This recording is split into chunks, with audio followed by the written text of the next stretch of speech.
அறநிலையத்துறையின் அசையும் மற்றும் அசையா சொத்துக்களின் வருவாய் அதன் புனிதமான நோக்கத்திற்கு மட்டுமே பயன்படுத்தப்படும் அப்படின்னு ஆளுநர் உரையில இடம்பெற்றிருக்கு.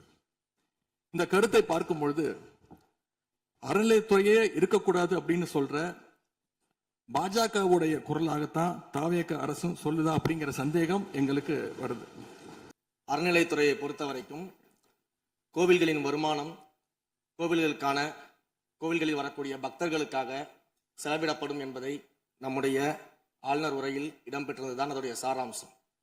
திருமண மண்டபங்கள் வணிக வளங்களோடு நிற்குமா, இல்ல கல்வி நிறுவனங்களுக்கும் இந்த கண்டிஷன்ஸ் அப்ளை செய்யப்படுமா?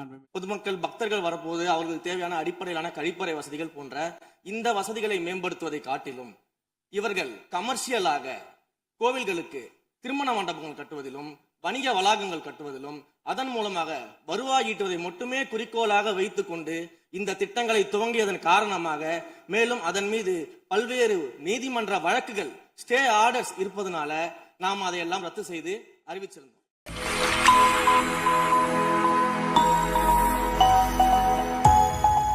அறநிலையத்துறையின் அசையும் மற்றும் அசையா சொத்துக்களின் வருவாய் அதன் புனிதமான நோக்கத்திற்கு மட்டுமே பயன்படுத்தப்படும் அப்படின்னு ஆளுநர் உரையில இடம்பெற்றிருக்கு.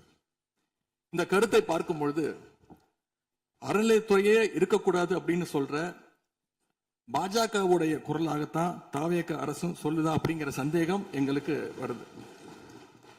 பாஜகவும் வலதுசாரிகளும் சொல்றது இதுதான், அறநிலையத்துறை பள்ளி கல்லூரிகளை நடத்தக்கூடாது, அறநிலையத்துறை பள்ளி கல்லூரிகள் நடத்தக்கூடாது அப்படின்னு சொல்லிட்டு இருக்கிறாங்க. இதுக்காக வழக்கும் தொடர்ந்து இருக்கிறாங்க. இந்த நிலைப்பாடு திருமண மண்டபங்கள் வணிக வளங்களோடு நிற்குமா, இல்ல கல்வி நிறுவனங்களுக்கும் இந்த கண்டிஷன்ஸ் அப்ளை செய்யப்படுமா? மாண்புமிகு அறநிலையத்துறை அமைச்சர்கள். மாண்புமிகு பேரவை தலைவர் அவர்களே, மாண்புமிகு தமிழ்நாடு முதல்வர் அவர்களே, அறநிலையத்துறையை பொறுத்த வரைக்கும் கோவில்களின் வருமானம் கோவில்களில் வரக்கூடிய பக்தர்களுக்காக செலவிடப்படும் என்பதை நம்முடைய ஆளுநர் உரையில் இடம்பெற்றதுதான் அதோடைய சாராம்சம்.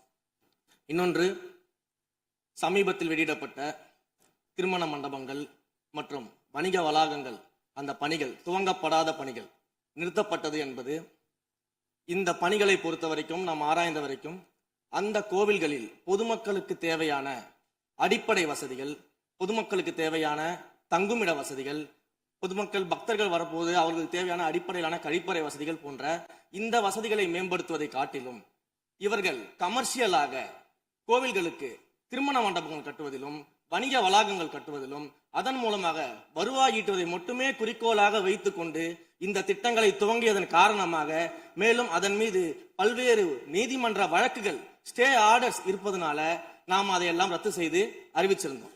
இதற்கு ஒரே ஒரு உதாரணமாக எந்த அளவிற்கு கோவில்களை கமர்ஷியலாக மாற்றுவதற்கு கடந்த ஆட்சி காலத்தில் முயற்சி செய்து கொண்டிருந்தார் என்பதற்காக ஒரே ஒரு சிறிய உதாரணத்தை மட்டும் சொல்லிடுறேன்.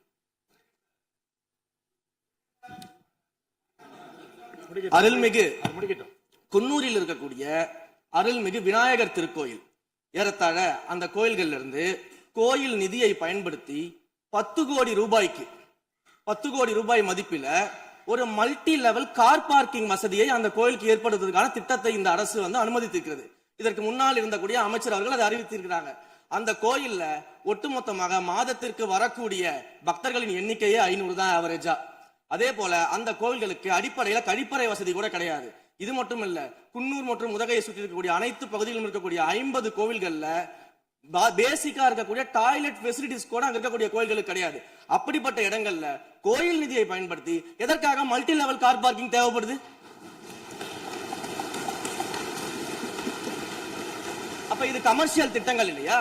கோவில் நிதியை இப்படி கமர்ஷியலாக பயன்படுத்துவதற்கு எதிராக தான் நாம இந்த திட்டங்களை எல்லாமே தடுத்து இந்த திட்டங்கள் தேவையில்லை, அதற்கு பதிலாக நம்முடைய அரசாணையிலே வெளியிட்டிருக்கிறோம். மிக தெளிவாக கடைசி வரியை படித்து பார்த்தால் எல்லாருக்கும் தெரியும். இந்த கோவில் நிதியை பயன்படுத்தி கோவிலும் பக்தர்களும் பயன்படக்கூடிய வகையில மாற்று திட்டங்களை உருவாக்கும் வரியை நம்ம மென்ஷன் பண்ணியிருந்தோம்.